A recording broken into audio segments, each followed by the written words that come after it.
So, hello everyone. Welcome back. I hope you had a good break. So, in the first part of this session, Innovative Components for More Efficient EVs, we focused on the e-machines, so the motors, the electrical motors. There was a question from someone in the audience about the other components, especially the power electronics. Now we will have two projects that will discuss exactly this. So we will have next-gen, from the topic next-gen EV components, integration of advanced power electronics and associated controls. And then we will have from the topic XL 2020, also Research Innovation Action, HiEfficient, that is funded under a joint undertaking call. But both of them are focused on developing novel, more efficient power electronics, integrated power electronics, and solving also the problems that come with this integration, how to cool them, how to control them. So we will start first with the project SCAPE, and I have Albert Filbà from the Institute of Energy from Catalonia, and he will present SCAPE, switching cell array-based power electronic conversion for future electric vehicles. So thank you very much.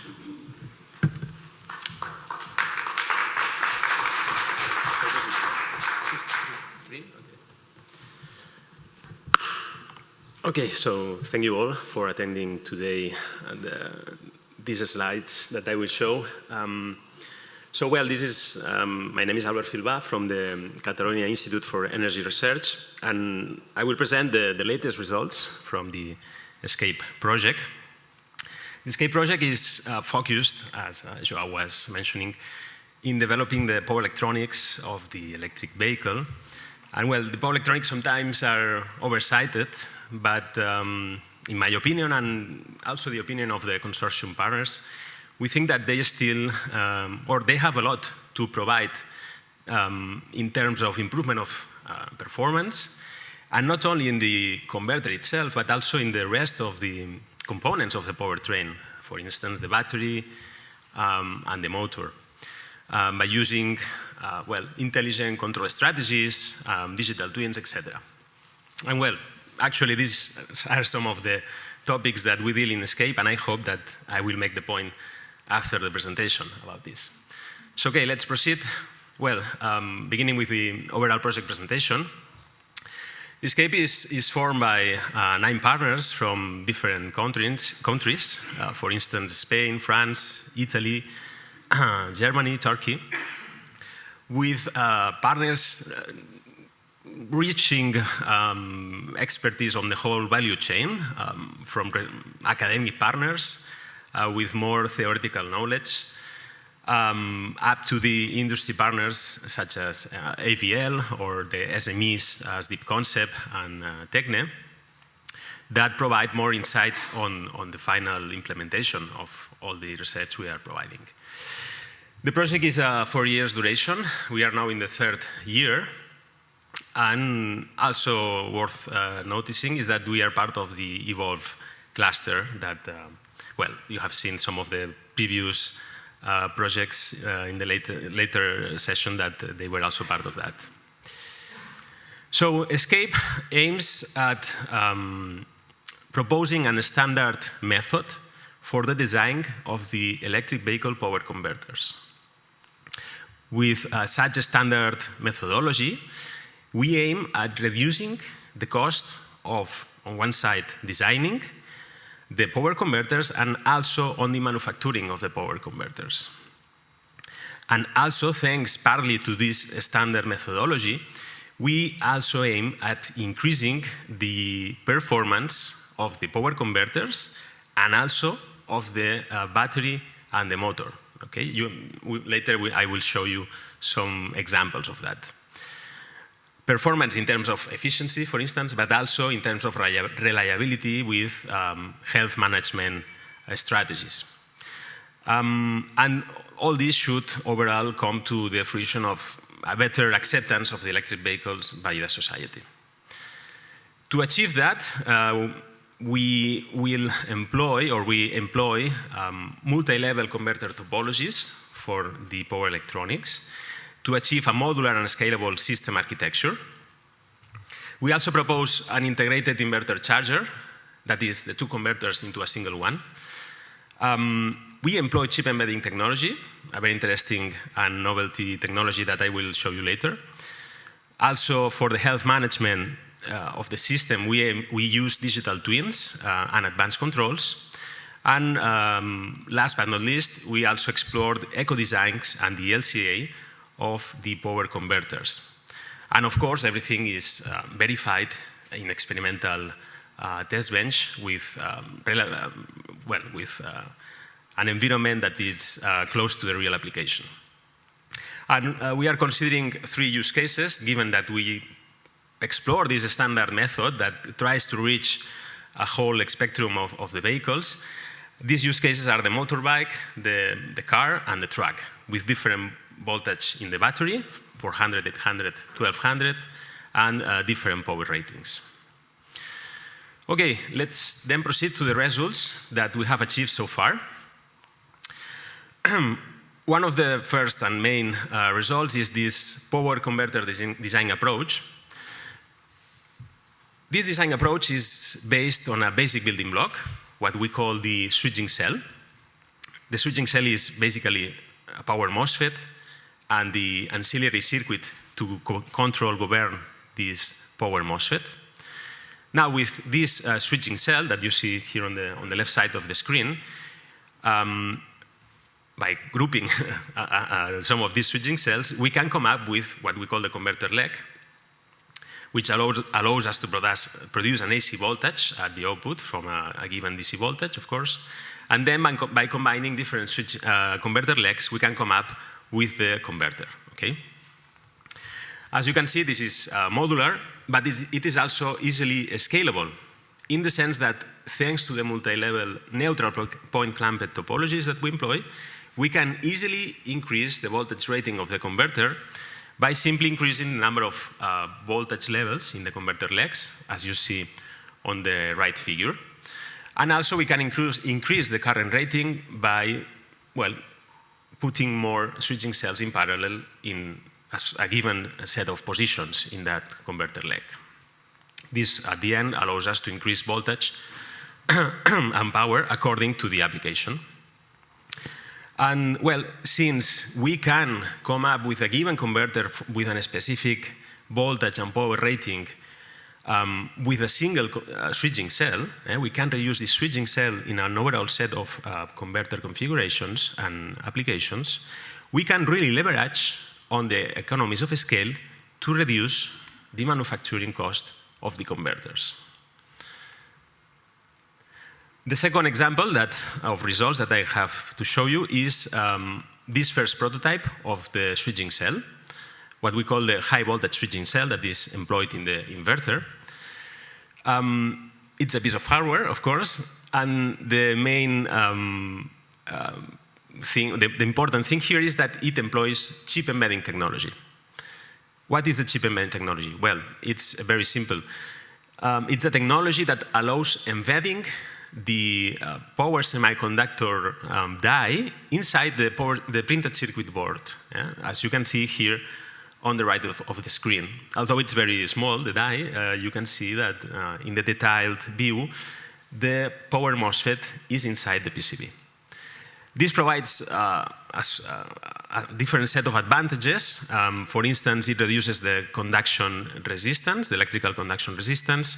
It reduces the thermal resistance, also the leakage inductance. And actually, we have tested this prototype to see how much is this reduction. And we have seen that it goes beyond our expected KPIs. For instance, we have achieved a reduction of 44% on the thermal resistance compared to a conventional converter employing discrete devices for its implementation, and also an 83% reduction on the stray inductance compared to that same conventional converter. And well, if you are familiar with power converters, you may have concluded that this will allow us to reach a greater power density, in the sense that we can reduce the cooling system because we have lower thermal resistance, and also achieve more efficiency, okay, since we will have lower switching losses thanks to the reduced stray inductance. The next result is this integrated inverter charger topology, which basically consists of a 6-phase inverter, a 3-level 6-phase inverter to be more precise, that in combination with a 6-phase open-ended electrical machine, it allows us to combine into a single converter the functionalities of the traction inverter and the onboard charger. And you can obtain these two functionalities simply rearranging what is the connection on the open-ended windings of the motor. As you can see below on the screen, we can obtain traction configurations by connecting these terminals in a specific way, or 3-phase and single-phase charging with other combinations. However, this is not the only part. If we focus on the control part, we have also proposed intelligent controls that allow us to optimize the performance of the converter. Okay? For instance, we have come up with this is part of the hardware, sorry, optimum converter leg topology that allow us to distribute the losses among the switching cells, so we have a balancing or a good spread of the temperatures in the switching cells. This at the end will translate into a greater reliability. There is no switching cells with greater stress than the others. And then going back to the controls, we have also proposed controls that are fault tolerant, that they leverage in the redundancy that exists in the converter. For instance, inside the converter leg, we have multiple redundant switching cells. And inside the converter, we have more than 3 converter legs, and then we can sustain the loss of one of the converter legs and continue operating. Okay? Then we have also proposed, well, maybe some of you have noticed that this onboard charger doesn't feature any galvanic isolation, and therefore this is required to reduce the risk of electrocution for the user. Well, in any case, we have proposed these converter controls that allow us to reduce the common mode voltage in the converter and reduce, therefore, the risk the risk of electrocution, or meet the safety requirements set for this type of converters. And also, last but not least, you have seen maybe that in the DC side we have 2 batteries in series, and there is a midpoint connection of the batteries to the converter. Thanks to this, we can achieve what we call lossless state of charge balancing between the two battery modules. This is simply done by extracting more or less energy of each one of the 2 modules by the converter. Okay? And well, overall, all these features allow us to increase the power density of the converter, because we have 2-in-1, also thanks to the chip embedding, of course. Increase the fault tolerance and the reliability, of course. We have produced also a prototype of this integrated inverter charger. A first version that you see on the left of the screen is employing regular conventional power devices with discrete packaging. It has the same voltage rating and power rating than the final prototype that we plan to produce. And the idea is that with this prototype, we test preliminary control strategies and also, of course, the hardware architecture. And it will serve us as a base point, as a benchmark for the chip embedding technology when we implement it in the final prototype. And speaking of that, on the left side, on the right side, you see a picture of what is the current progress of the design of the final prototype of this converter employing chip embedding. We have divided it so each switching cell is in an individual board. This will provide, well, easy reparability and recyclability, because, well, it's just a matter of changing one switching cell board by another that it's in good health condition. And so far, we have achieved 40 kilowatts per liter with this design. Well, have achieved. We expect to achieve this power density with the current developed design.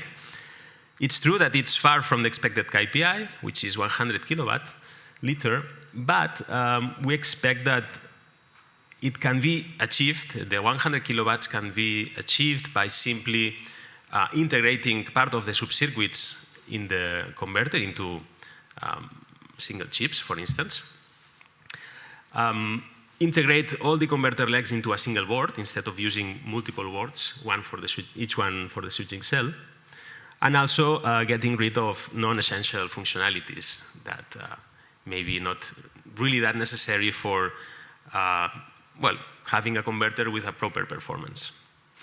In any case, with the current design, this is 40 kilowatt liter, we have computed that we can save a space from between 9 and 10 liters in the vehicle. If you account a power density of the batteries of half a kilowatt hour per liter in the battery, this means a gain of 5 kilowatt hour in the vehicle when it comes to the energy in the battery. Then, and lastly, the result that on the result side that I was showing you, we have the health management system and the digital twins, of course. In this system, we are employing what we call the online monitoring system, which is a set of sensors that measure specific electrical temperature variables of the system that, in combination with the digital twins, the digital twin of the battery, the converters, and the motor, we can predict or assess what is the state of health of these three components in the powertrain. And based on this assessment, we can then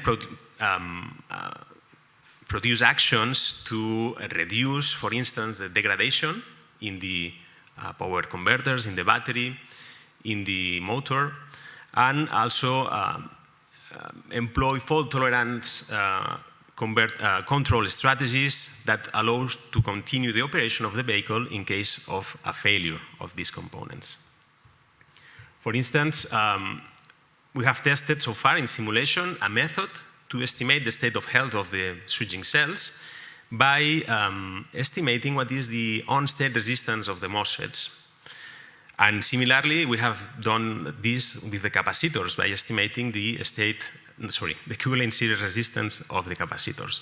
Both these two variables are a mirror of what is the state of degradation of these two components. Also, we have achieved or tested in experimental test a control that allow us to redistribute the losses among the switching cells in order to, for instance, lower the temperature of those switching cells that are more degraded than the rest, and therefore increase the reliability of the system. Okay, so that's all for the results. Let's take a look at the impacts, the expected impacts. Okay, so let's go fast now. Technological impacts are, as you may have guessed, related mostly to the objective of the project. We expect a 40% cost reduction on the converters thanks to the scalable and the scale economy, and the chip embedding, which reduces the use of materials. Also improve the driving range with the increase of efficiency, the increase of the battery size thanks to the gained space in the electronics and the state of charge balancing. And also improve the powertrain reliability with the fault-tolerant architectures and controls and the health management strategies. When it comes to the environmental impact, we expect a reduction, of course, of the CO2 emissions thanks to the increased efficiency. Well, this is a scenario that we have put where we reduce 30 kilotons per year with a 10% adoption of our technology in the future by 2030, more or less.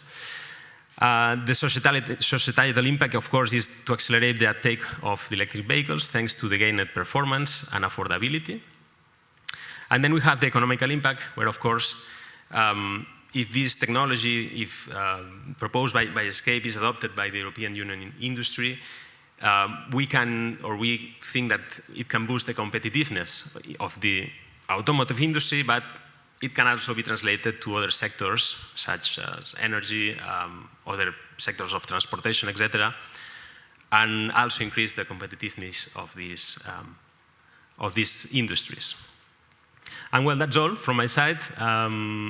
You can check our latest results in our website and on LinkedIn, and thank you all for attending today.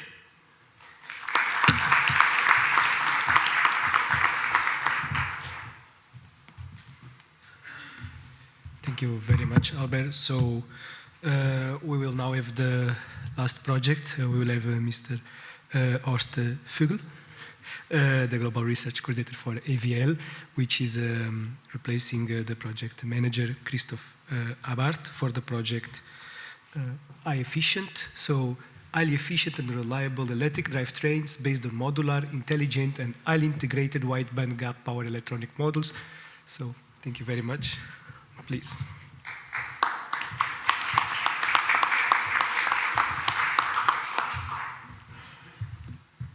Okay, thank you very much for the nice introduction, and also thank you very much, Albert, for explaining that complicated topics already. So you are now familiar with the topic, and we have very similar content actually.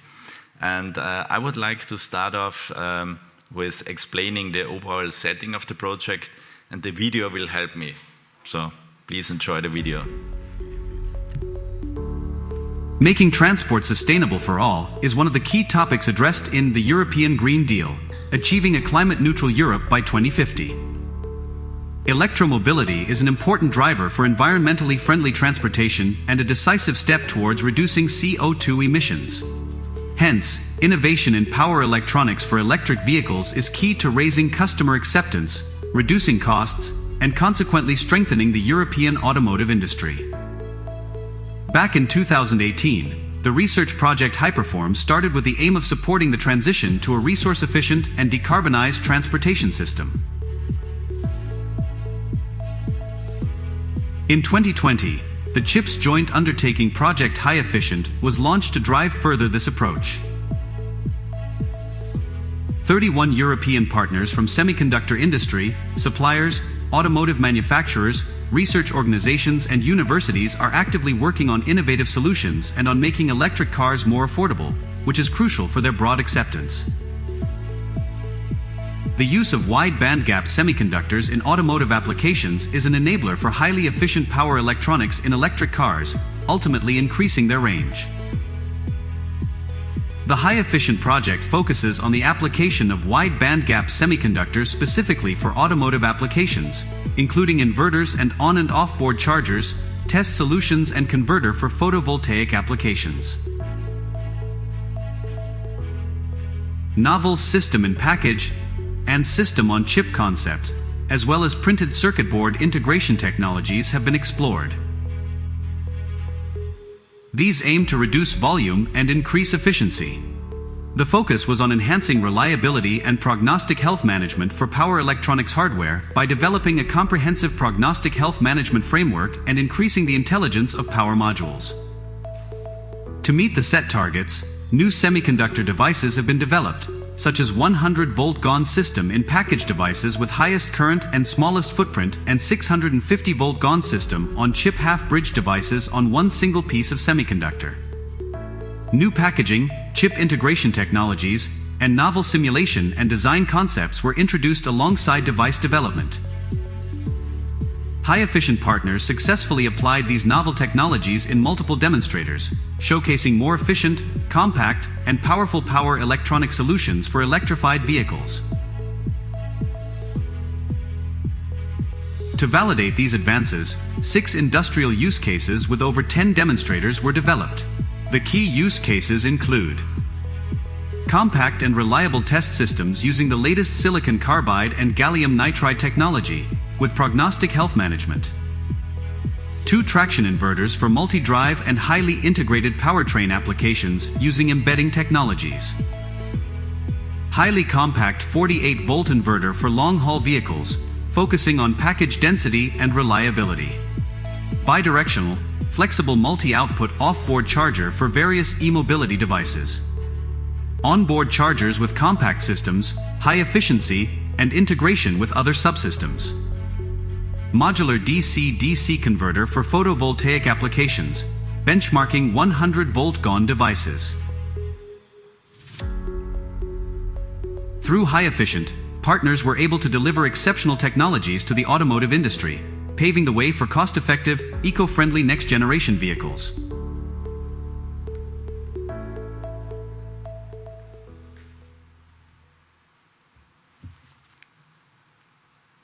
Good. Everything is said, actually.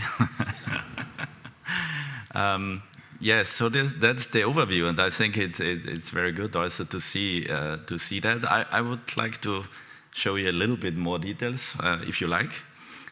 So what were the objectives of this project, so which was finished actually last year in November.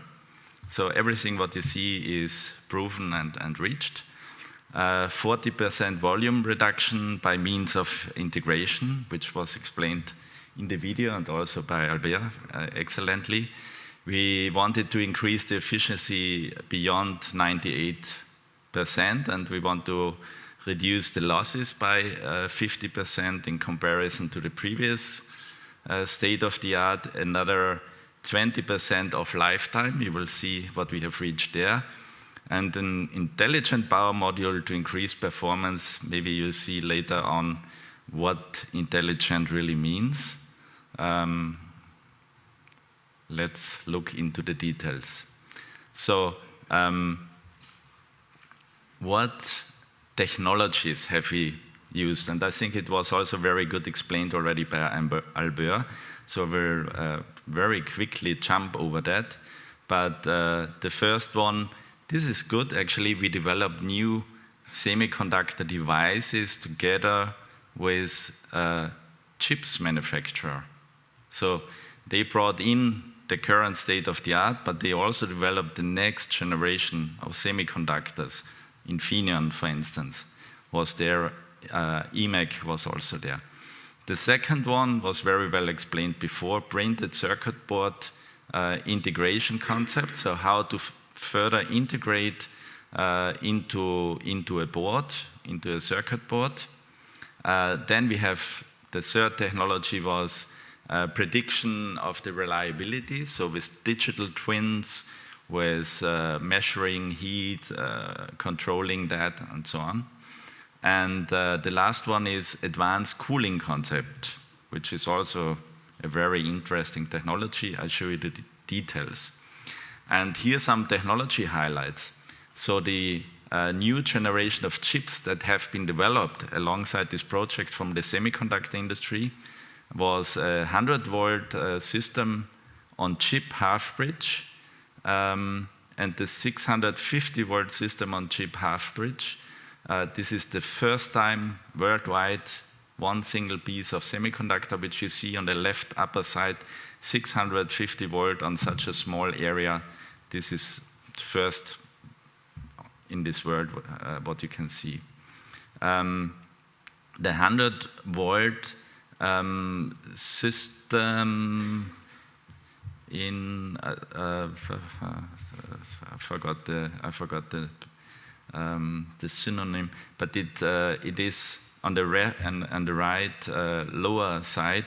In package. Now I know system in package. Actually, this is also created together in one package in order to do a very compact device. And what you see on the right upper side and then the lower left side, this is right upper is the silicon carbide high voltage. This is integrated in the PCB. Yeah, so the semiconductor within the PCB, what you want to do, or you have shown with Schweizer. And GaN on the left lower side, that's the same. Actually, with that technology, with that module, we were able, because this is so nicely integrated into the PCB, we could achieve 50 times longer lifetime of a normal module in comparison to a normal module. So we couldn't break it by testing it 15 times more longer than a usual silicon on BCP. Now, some further technology highlights. The cooling, which is also super cool. I like that very much. That's a microfluid two-phase cooling heat transfer. So this is double the energy that we can really cool here in the same package. Two-phase means fluid and gaseous form, actually in extreme small space. On the right upper, you can see this. This is a few centimeters, and the channels are on micrometers. And then we have a lot in terms of reliability, because if you look at the whole system, it's more than just a component. And there we have done a lot of data-driven modeling, physics, failure model, and then also the thermal control, so to keep, for instance, the components on a certain temperature level, which helps also to improve the lifetime, for instance. And this is then, if you combine that with mission-oriented profile, then you can really do here very nice things. And yes, we have showed that on 6 major use cases. So this is the electrification, the test system, what you need on the test beds. We have secondly the highly integrated e-powertrain. So this is an inverter in the vehicle. So it's a car actually. The third one is a high power 48-volt power supply in a heavy-duty truck. The fourth one is a multi-use DC chargers. Then the fifth one, actually this is more in one, because there have been more concepts developed together. So this is off-board DC chargers with several technologies. And finally, there's a DC-DC converter for low-power PV systems. All of them have been built up. Here some maybe some details. You see here a 180-volt inverter, which has been built up by AVL in Regensburg together with Graz, based on gallium nitride. So in comparison to state-of-the-art, we have doubled the phase current. We have also nearly doubled the continuous phase current, so from 300 to 500 amps, and which is the root mean square, actually, amperes. The efficiency has been increased, so only half the losses now. And yes, and the power density actually, which is now available, is 44 kilowatt per liter. This is actually what you also showed before, Albert, as a prototype. Here is another one, which is, let's say, ready for serial production, I would guess, or very close to. Then we were also talking about this. That's a lot of details, but what you see here is actually the overview about how we did the active thermal control by using a digital twin concept. Lucy asked for that, so we have to integrate that. So that's the slide now for that. So based on actually the structure that we have here with the PCB board, actually with all the layers, we have built up physical model together with data. So it's a combined model, digital model with physical and with machine learning technologies based on data. And using that, we have reached a very good prediction of the temperature, even if we do not had to integrate at the end really the temperature measurement into the device, which is an extreme advantage, because we can predict with a very high accuracy the temperature, and based on that temperature we can do the control.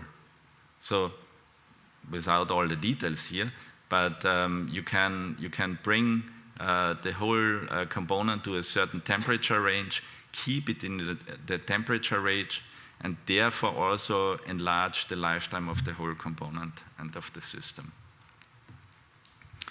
Now, what is the expected impact of this project? The overall impact, I think, is clear. So we are all working on a sustainable transport. We are working on the European Green Deal, which is, in the meantime, the industrial clean deal, but doesn't change so much. Only the competitiveness is added, which I like very much. But we want to be climate neutral, and therefore we need actually this kind of technology.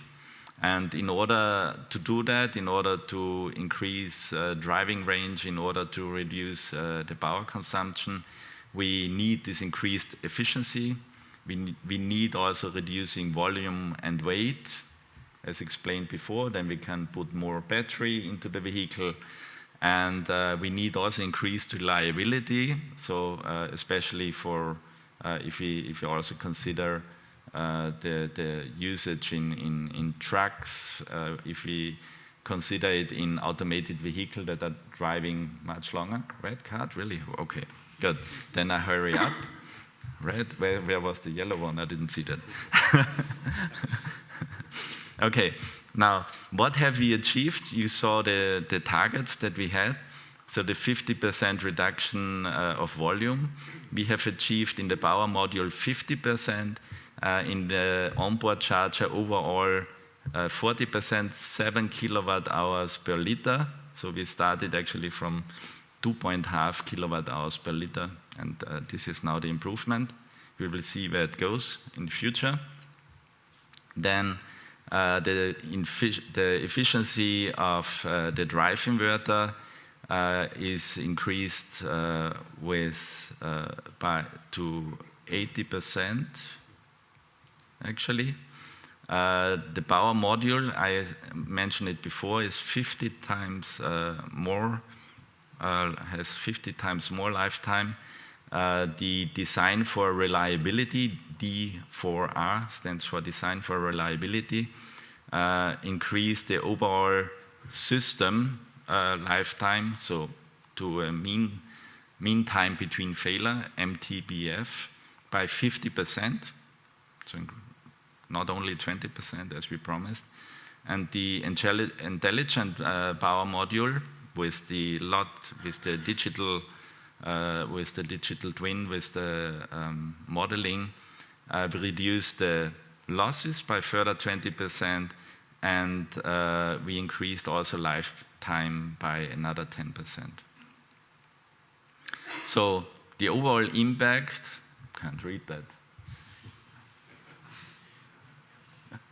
What we have done is actually we integrated the whole value chain, from the semiconductor to the tier ones, to the producer of the inverters, to the OEM themselves. So they all have been participated in the project.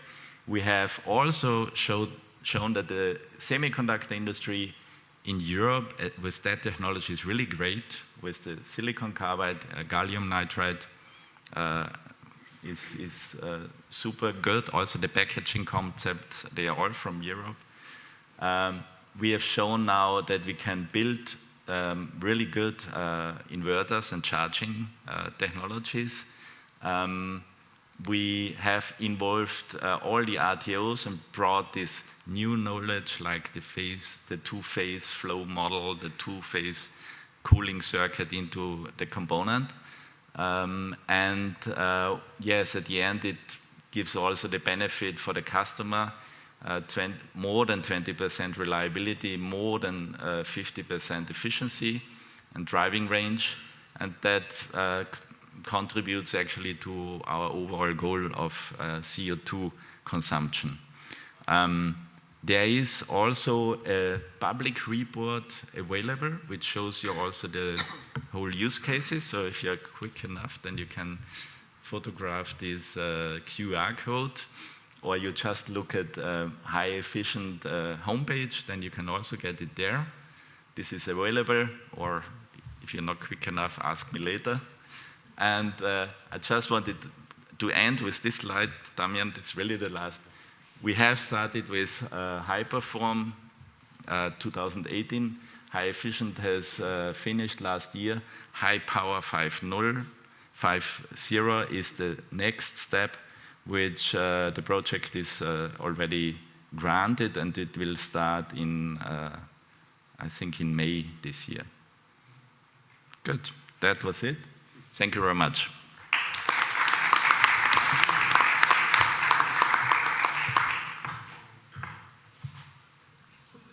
So thank you very much. This was the second and last presentation.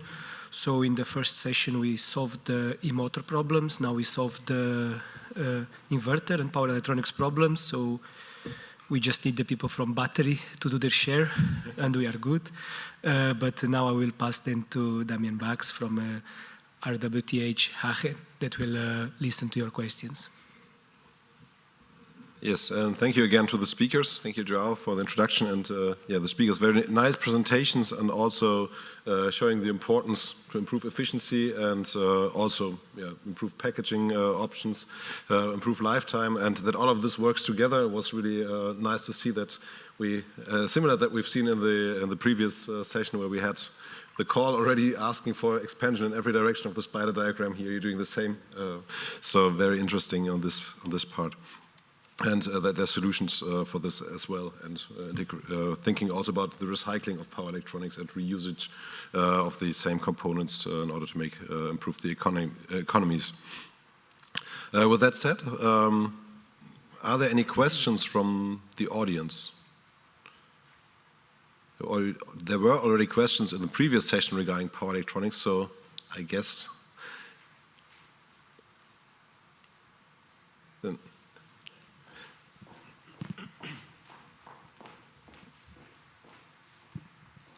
Rod Franklin from Kuno Logistics University. You finished the final project already with the converters that you have developed. Have they been picked up by industry? In other words, have your industry partners begin to commercialize them and then sell them into the OEM stream?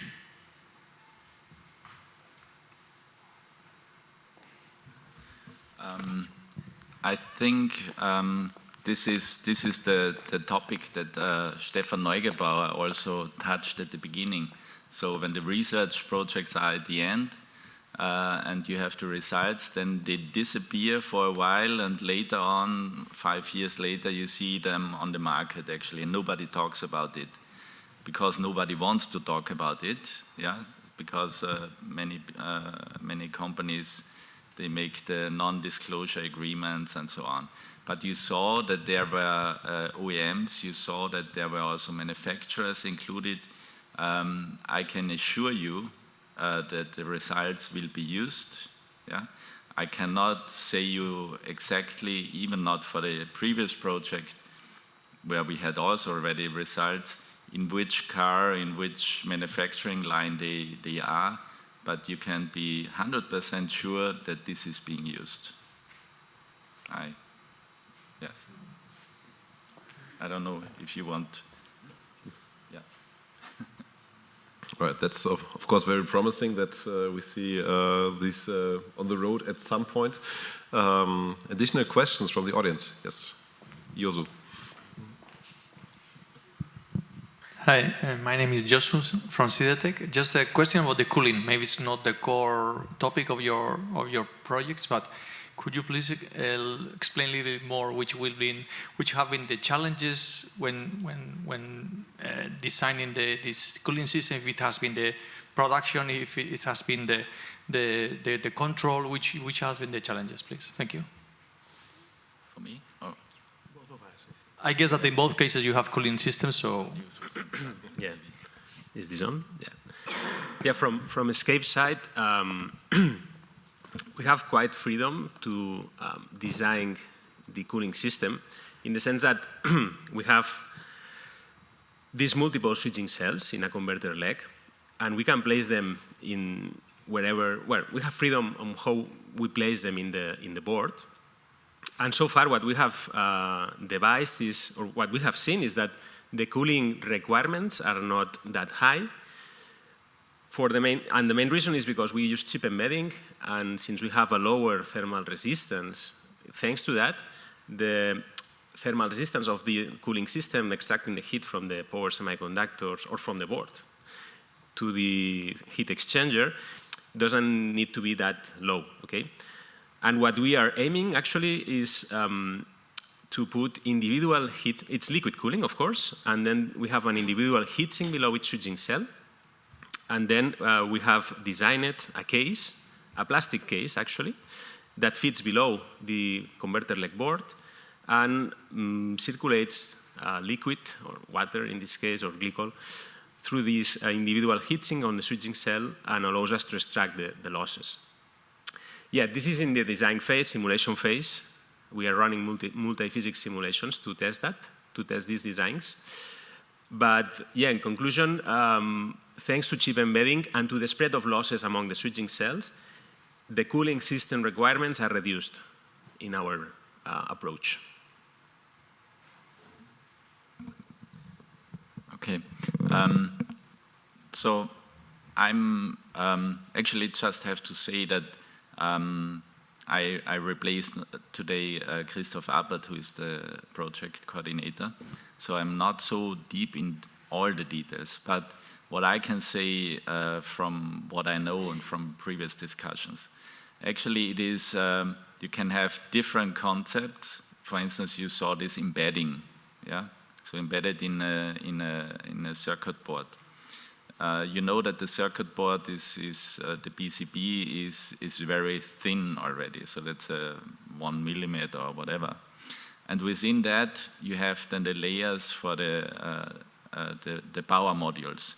You have, of course, you have to think about the geometry. You have to think about, can I cool from both sides of the power component, which is very important. And then you have to design it, actually, so all these cooling channels, you don't have very much space. So this, why I mentioned also before, we are talking about micrometers sometimes here. And in these channels, you have also to calculate the fluid, as we said, with the simulation. So to have this two-phase cooling, which was one example, actually. It's not covering all the use cases, but this was very sophisticated here. And there you have to make sure that you have these two states, that on the one hand side it can evaporate, that it can go back actually, and then you have the flow in this area. And I see Omar also nodding actually. So if you want, because he is also in the project, if you want to say more about that or know something more, please feel free to add to that. But in general, it is about this geometry and also about the flow of the liquids and the contacts that you have.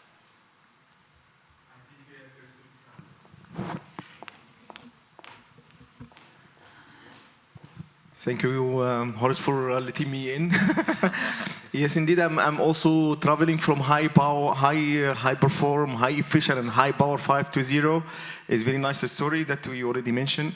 Indeed, the challenge of cooling is very, very attractive one, because that will impact also the reliability of the system. This is why we tackle also the cooling from requirements from reliability and robustness.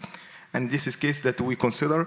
We consider in the cooling also the challenge that is it's called SOC, system on chip.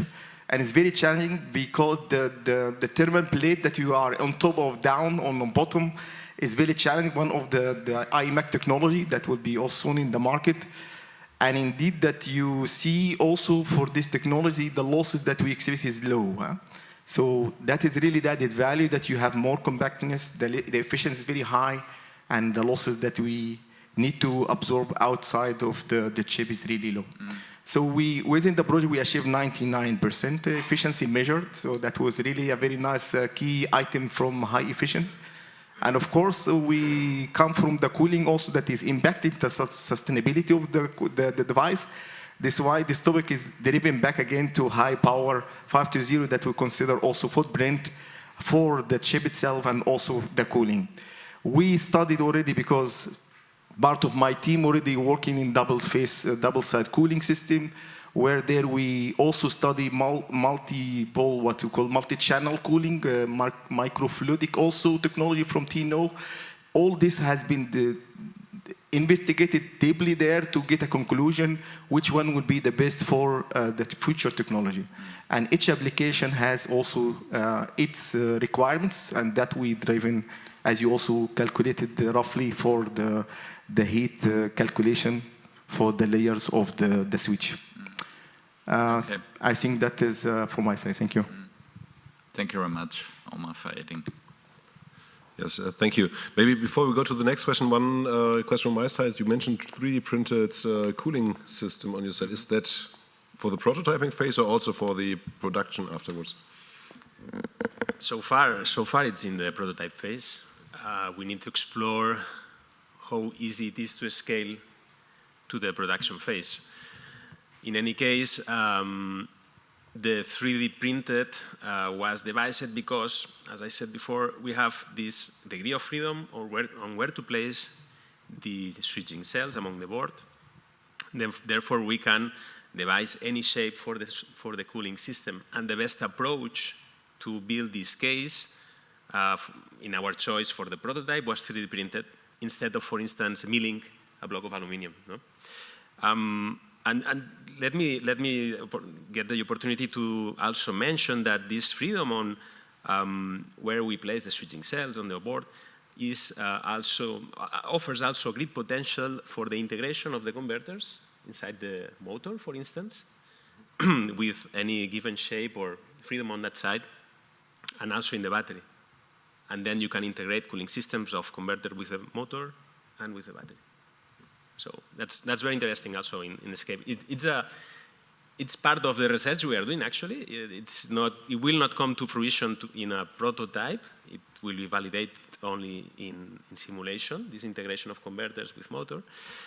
But I didn't show that because we don't have enough results yet. So stay tuned for next year. Yeah, very much. Okay, then there was another question in the audience. Thank you. Peter Drage from Renova. Hi. First of all, very, very interesting results from both of you, so congratulations.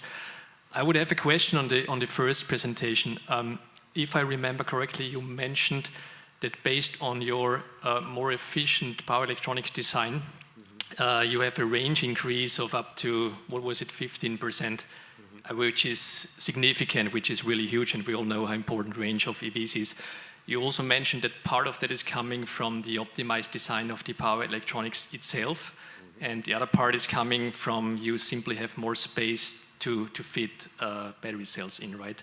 And I would just wonder if you can comment a little bit on the ratio between how much the power electronics itself brings.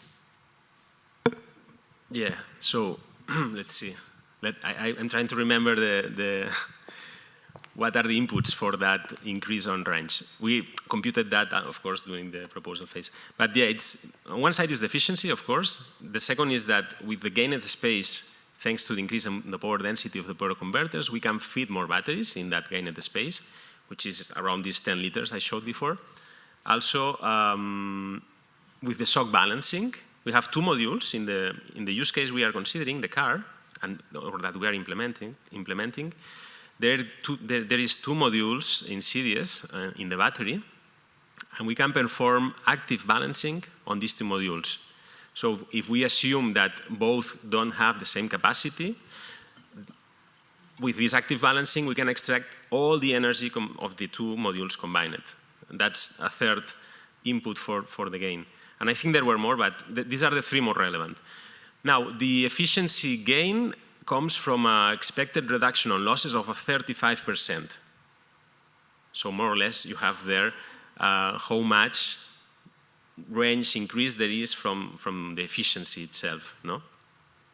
And the rest will come from this assumption that there is a 10% difference in the capacity of the two modules. And then with the active balancing, you can obtain all the energy stored in the battery, in the whole battery itself. I hope I have answered your question. Great.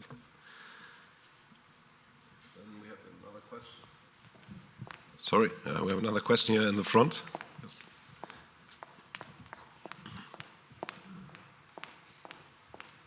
Thank you. I'm Johan Koetere from Blue Ace, company in Belgium.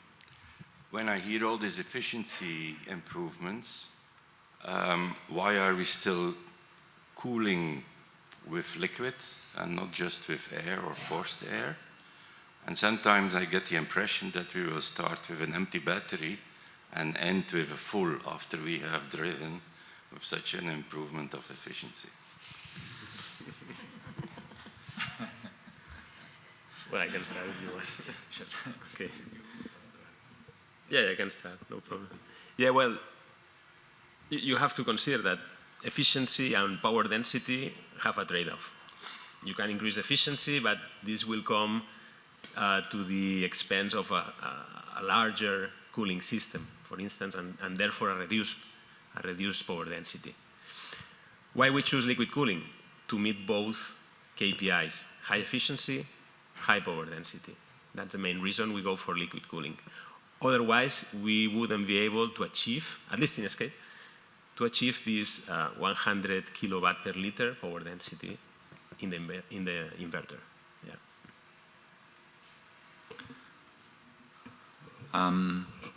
Yes, maybe, what do I wanted to add? I think it's, what is very important, I mean, the reduction of the losses is there. We are at a very high level, as you saw. We have also to consider to bring that into different components, not only into the main inverter, also to the charger. Actually, so if you're charging nowadays, typical chargers, I think you lose 10% or whatever overall. So this is something what you have to consider. There are different applications. What we showed also here, this was all automotive, but the results are also used in the windmills. They are used in other areas in industry. So overall, this will bring a huge benefit. The good thing is actually that the automotive industry, they are often on the forefront of all these technologies because they demand cheap, small, highest power actually. And this is the good thing, and all the others are benefiting from them. It's like for the mobile phones where the Apple and co, they are driving that miniaturization, and other industries are benefiting from that. So if you look at that point, then I think it's maybe something about the efficiency. And about the cooling, as I explained before, it's about the reliability. So how long, can you really control it in a way so that you can guarantee the lifetime? And therefore the liquid cooling at the moment is just what we need. The other one is probably not good enough if you drive in the Sahara at 80 degrees Celsius or whatever. So maybe then you cannot cool it in a good way because you need such a big fan to cool it. So it doesn't make sense. So that is actually state of the art, and this is why we're doing that. Thank you. Then there's another question by Ian. No, go ahead, Ian. Oh, okay. Okay. Thank you. Ian Fire from Bosch. Simon also wearing the Limsure hat at the moment. We're talking about efficiency of EVs. And maybe I missed it in the presentation. First of all, thank you for very good presentations. Really excellent. What I'm wondering is, in terms of the impact CO2 usage and consumption or emissions, is have you been analyzing this also in terms of the driving cycle? What's the impact on the driving cycle? So are we comparing the right things? Because efficiency measured on the test bench may be different than what's happening in the driving cycle. So that would be the question. Yes. And maybe I missed it in the presentation. Okay. I think I've mentioned it, that we use the driving cycle or real cycles in order to look at the cooling and how it is about the reliability actually. So and the lifetime, which is very important.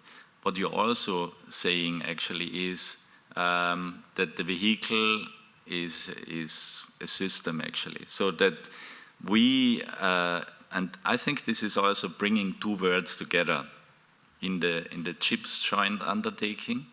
We're looking at the details, so we go into this electronics. We're working together with the semiconductor industry. We are designing together with them the new chips, and we're bringing into the first level of the system. So an inverter is the first level of the system. But then if you integrate it into a vehicle, it's another story actually, because you have a very good component on the one hand side, but then you have to connect it with the battery, which is another system actually, which is optimized by itself. You heard about the e-motors before in the session, which is another system. Then you have the whole cooling circuit, then you have the onboard chargers, then if you go further, then you have the powertrain, you have the efficiency. I think the e-axle was also there. Martin, I was not there, but I think he told about what is the mechanical efficiency of the e-axle and so on. So you have to put everything together, and then it's also the outside, it's also the charger and so on, which contributes to the efficiency of the vehicle and of the mobility. So, of course, we are optimizing one particular system, but we also need to look at the overall system, but we are doing that rather into zero, yeah, than in the chips joint undertaking. And I think this is a perfect match and a good connection. Thank you. Then we have another question in the back.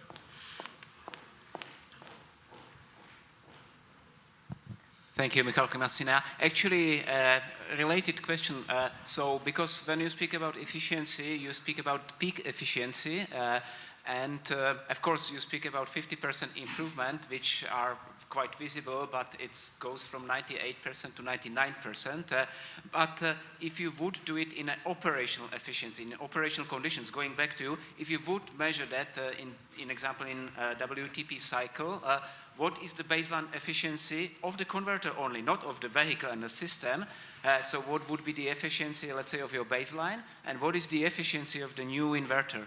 So how would you compare it? So if we go from 98, 99 to what efficiencies, let's say, in example over WTP or any other comparable operational conditions? Thank you. I cannot answer that immediately. So you're talking about the efficiency of the inverter as a system in a complete driving cycle, for instance, if this is also 99%. To be honest, I do not know, actually. Oma is also not. So I cannot answer that immediately, but Wissam is raising his hand. Maybe he knows the answer. To be honest, I do not know, but I can clarify that, of course, and provide this answer later. That's from SCAPE side, we are considering peak efficiency, as you mentioned, and at some point we plan to compute the average efficiency for a driving cycle, at least in the simulation phase. Okay, so it's true that it's very important to also consider that. And the road trip efficiency, of course, there is energy lost also during the charging, that's very important. So in SCAPE, since we have this integrated inverter charger where we use the windings of the motor as the inductors of the OBC, we expect that the efficiency during charging will be higher, because at the end you have pretty large copper cables there in conductors in the motor. They are working at a current that is lower than the rated current during traction, because this motor is rated to 100 kilowatts. But then when charging, you are only, it's only flowing, what, 20 kilowatts for the charging. So we expect very low conduction losses on the magnetics. When you compare it to the regular approach of having a separate converter for the OBC, where the power density is very important, and therefore the magnetics are really compact and the losses are not that great, then we expect a greater efficiency during charging than with the conventional approach. So that's, well, that's something added from me, but I hope it answers partly your questions.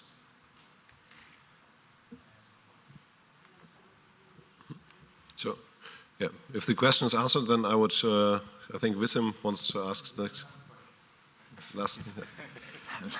Hello everyone, so my name is Wissam Deep from IFPEN. I have a question, so thanks a lot for the presentation, it's really a very good result. So both presentation you show technology based on wide bandgap semiconductors, and we see the advantages of these semiconductors. I'm wondering from the research side if you know what would be the next step after the wide band gap, after the silicon carbide or the gallium nitride semiconductor. Do you have any idea what could be the next step in maybe 5 or 10 years on the material side? We are hearing about, for example, diamond. Do you believe in it, or what's your opinion on that? Thank you. You want to start? I can try. That's a tough question, of course. I'm not an expert on semiconductors for power applications, but as you just mentioned, I keep hearing about the diamond, and I think it's diamond oxide or something like this. That it's the next promising technology that will substitute SiC, or at least will allow to reach higher blocking voltages than currently SiC technologies. But I'm not sure how much time it's needed to scale the technology until the production phase. So I cannot give you a straight answer. Yes, I would like to add. I think you mentioned it very well. It is not so much a question to reach maybe higher efficiency and to find another material that is better than the current one. Maybe, yeah, diamond was mentioned also in the discussions, but it is rather we would need somebody from the semiconductor industry here, because at the end this is a question of how does the production look like, what is cost effective, because silicon carbide is much more expensive than silicium, but it pays off. Gallium nitride is, I think, somewhere in between. So they are working actually, and this is the good thing, they are working in our projects we are working side by side how to, for instance, how to reduce the production cost. There is also one thing ongoing, I think it's not a secret, this bidirectional gun chip, for instance. If you use that, then you can save space actually by 50%, and also the production cost of this chip will then be lower actually. So the question is not, do we find something to go to 99 point something %, but it is rather about the overall cost, the reliability, and the system as such, I would say. Yes, a very good point, and very good closing words actually. Looking at the clock, we're about to start the lunch break, and I don't think any of us wants to be the person standing between you and lunch. So yeah, thank you very much again to the speakers for the nice presentations.